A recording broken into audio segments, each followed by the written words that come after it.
what is up? This video has been a video that I've been asked a lot to post, and I felt like I was not ready to do it before. I filmed it many months ago, but I couldn't bring myself to edit it. I wasn't strong enough. But today I feel is the day I can talk about it. I can tell you guys how it was. Not because I want to scare any of you, but because I do want to share my experience. I don't want to share how I felt, because probably a few of you might feel the same way when you go through it, and I want you guys to feel like it is okay to feel the way that you feel. Now you guys, I don't want you to feel like I am not as excited to film this video or something like that. I'm just trying to be a little bit quiet because Alana's room is right next to my beauty room, and right now it's like 9 p.m. and I really do not want to wake her up. So that's why I turn on her white noise kind of loud so she doesn't really hear me. Okay guys, so I just kind of started doing my makeup, but I was due on November 15th, 2018. My last appointment with my doctor was on the 13th. During that last appointment, okay, I need to get a mirror because you guys know I'm blind. Anyways, during that last appointment, my OB checked me, of course. She wanted to make sure if I was dilated. When she checked me, you know, down there, which is really uncomfortable, by the way, it's one of the most uncomfortable things ever. I was not dilated at all. Doctor said that we could wait, or we could just, you know, make it happen. Obviously, Brooks and I were not expecting this other option about me getting induced. I had never even heard about that before. So for me, it was like, okay, what does that mean? Tell me more about it. So she was like, she kind of explained it to me, how it will go, and I was like, you know what? Let me think about it. This is something that I was not thinking about, and I really need to think about it. In my mind, I had a whole entire different plan, but Brooks and I talked about it, and I was like, you know what? Let's do it. So we called the doctor on Tuesday. We're like, you know what? We want to do it. We want to get induced. This is happening. Next day comes. We were getting ready to go to the hospital. Everything was packed. So we drove to the hospital. It was midnight. They put me in a room. I changed my clothes and everything.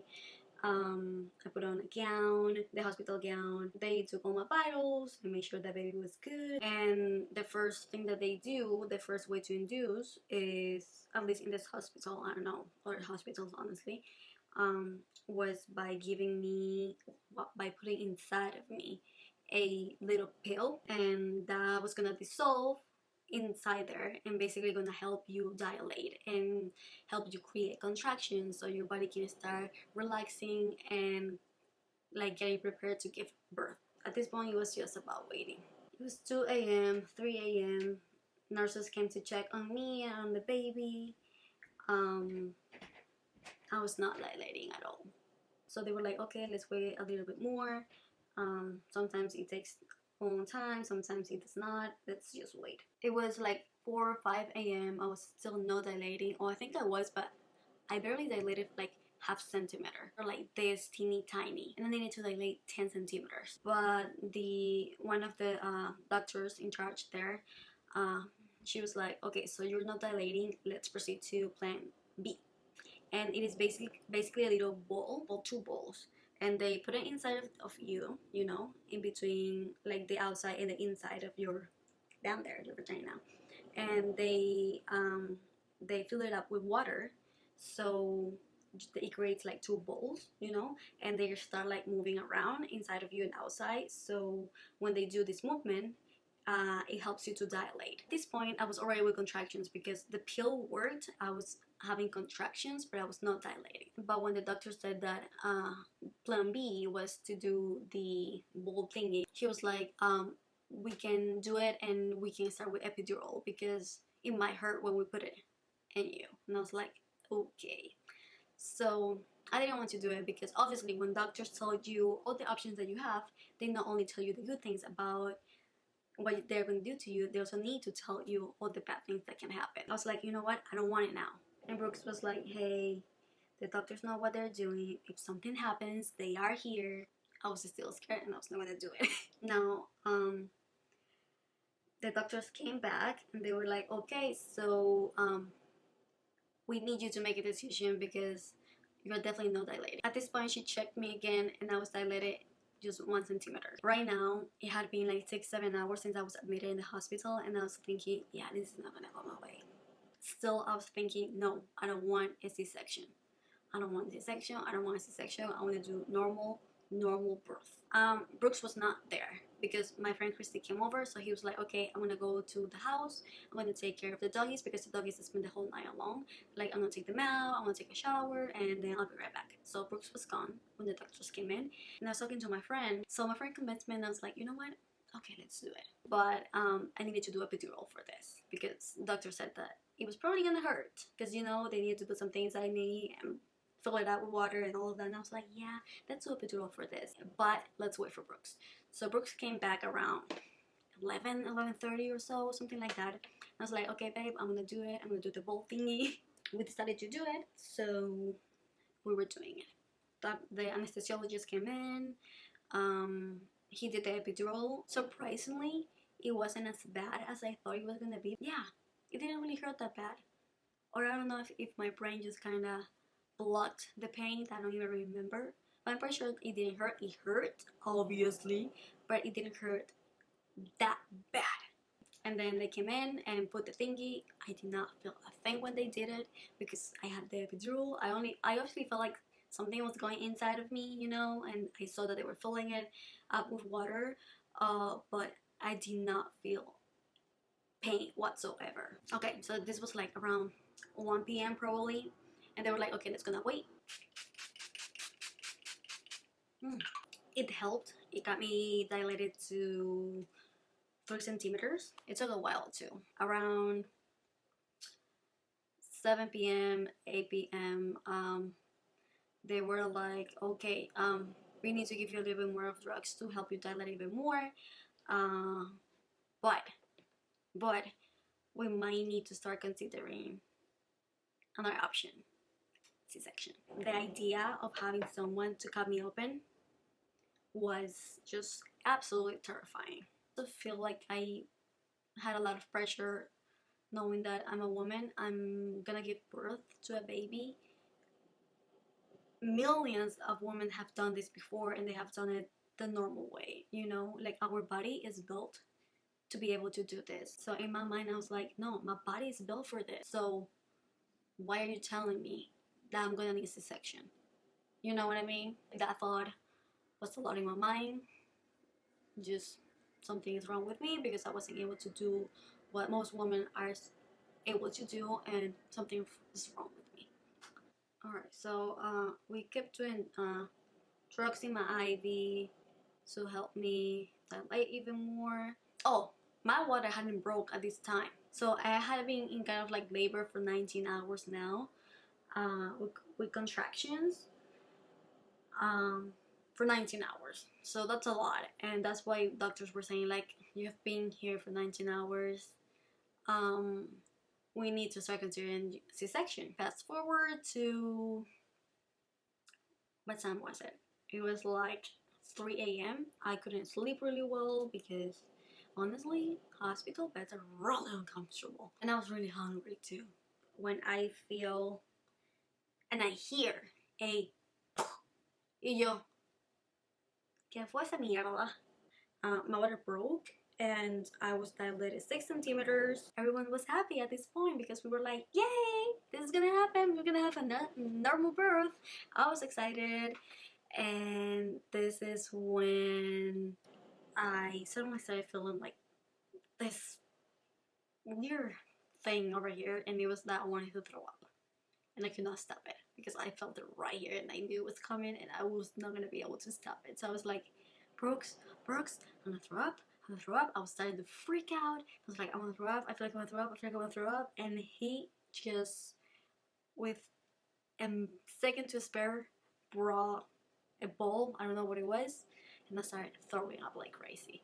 I started throwing up all the yellow that I had eaten during the whole entire day. Alright, so we were happy, right? We were happy because it seemed like I was gonna be able to do what I wanted, which was having a normal birth. And this was like around 3 a.m., right? I already said this. We were like, okay. So nurses and my OB was already there because they called her like, hey, she's in active labor now, come in, because now at any moment she can just go up to 10 centimeters and baby's gonna come out. So my OB was there, and we started making plans as to what's gonna happen next. And we were just waiting and waiting and waiting. It was 6 a.m. and I was not dilating more than 6 centimeters. This is when my OB came in and she was like, Anna, I know you do not want a C-section, but at this point you have been in labor basically for 30 hours, and I don't think that your body is gonna help us more now. You guys, when I heard that, my heart broke, because I knew my doctor, when she was telling me this, was because I knew they were not going to be able to help me anymore. Like, there was nothing else that they could do to help me to do what I wanted, which was a normal birth. So I started crying, obviously. Right now I'm about to cry, because honestly it's something that, although I have worked through it, going back to how I felt so vulnerable and so weak and so disappointed in myself and in my body. She said that that it was just like basically the only option, because they did not want the baby to get in distress at this point, because it was too many hours of labor, and even if I was able to wait a few more hours to do normal birth, I was probably not going to be strong enough to push, and I could faint and still get a C-section because I couldn't push the baby out. Okay, have at it, cut me open. Brooks is a man that he does not cry unless there's something really going on. He knew that the news were breaking me, that the doctor telling me that they couldn't do anything else for me and they had to get a C-section.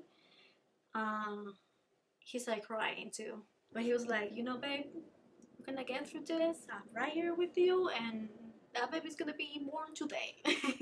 However it needs to be born, she's gonna be born today, and she's gonna be healthy, she's gonna be happy, you're gonna be okay, and everything's gonna be okay. Once I said yes, they started to prepare me to take me to the OR. Basically from there it was just up to the doctors.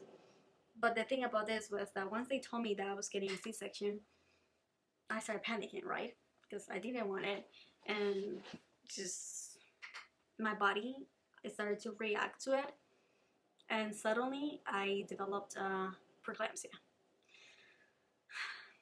It was just something out of nowhere. My mind, my body, everything collapsed, and my pressure went up, my heart rate went up, and I got so nervous. I started shaking. I just don't know what really happened. I remember being wheeled out of my room, and then Brooks telling me like, hey, everything's gonna be okay, but he couldn't go inside the OR with me at the moment. I think that he was not even gonna be able to go in the OR at first, because they were gonna kind of just put me to sleep. And I remember being super cold and I started to like shake a lot because I was cold. They switched me to the operating bed, you know, from my bed to their bed. And then I hear the doctors talking. There were just a lot of people around me, and they had to call Brooks to calm me down, supposedly. I don't really remember. I mean, I remember kind of them calling. I don't remember much. Okay, so I remember Brooks then being there and telling me like, hey babe, I'm here with you, I'm here, just calm down. And then I kind of feel like I fell asleep, and I was so freaking high that the room that was white turned pink. I'm not kidding you guys, the room turned freaking pink around me, and that's the main thing that I remember. And then I hear baby crying, and then I feel like I fell asleep again, I guess.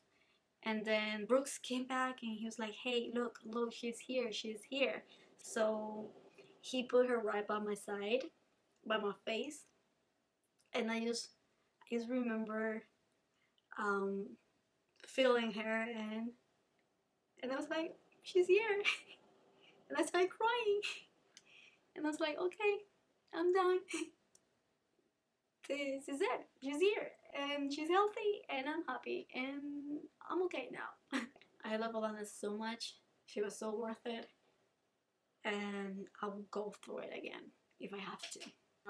So yeah, that's basically the story of what happened. Probably I have forgotten a few details because, you know, my mind is playing me tricks, and it's making me forget all the pain that I went through because I might have baby fever here in a year or in 2 years.